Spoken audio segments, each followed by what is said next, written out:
कि 12th class का geography का चैप्टर है और जिसका नाम है प्राथमिक क्रियाएं। तो सबसे पहले हम यहाँ पर देखेंगे कि प्राथमिक क्रियाएं होता क्या है।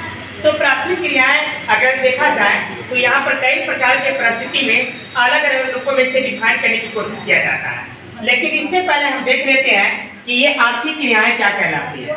अगर आर्थिक क्रियाएं की अगर यहाँ पर बात किया जाएगा तो मानव जो भी कार्यकलाप करते हैं और उससे जो भी आय प्राप्त करते हैं, तो आय प्राप्त करने का जो तरीका होता है यही तरीका क्या कहलाते हैं, आर्थिक क्रियाएं कहलाती हैं। अगर आर्थिक क्रियाएं के अगर ढांचा की बात किया जाएगा तो इसको ढांचा को 4 प्रकार से देखा जा सकता है।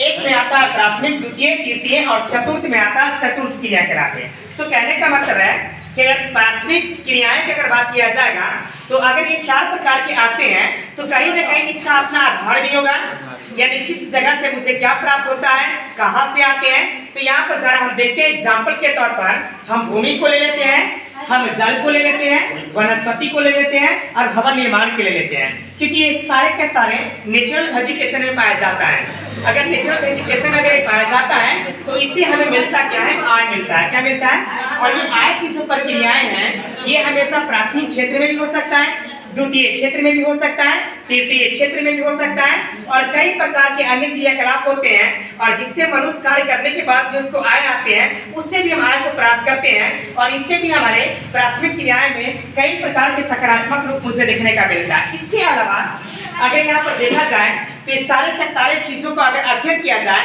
तो सारे कहाँ पे पाए जाते हैं, यानी प्राकृतिक रूप से पाए जाते हैं। जल है, जंगल है, जमीन है, पर्वत है, पहाड़ है, सिरेनिया है, बाजार है, हाट है, खेत का मैदान है, इंस्टीट्यूट है, हॉस्पिटल है, जंगल है, ये सारे के सारे कहाँ पे पाए जाते हैं, यानी प्राकृतिक रूप से इसी स्तर पर पाया जाता है।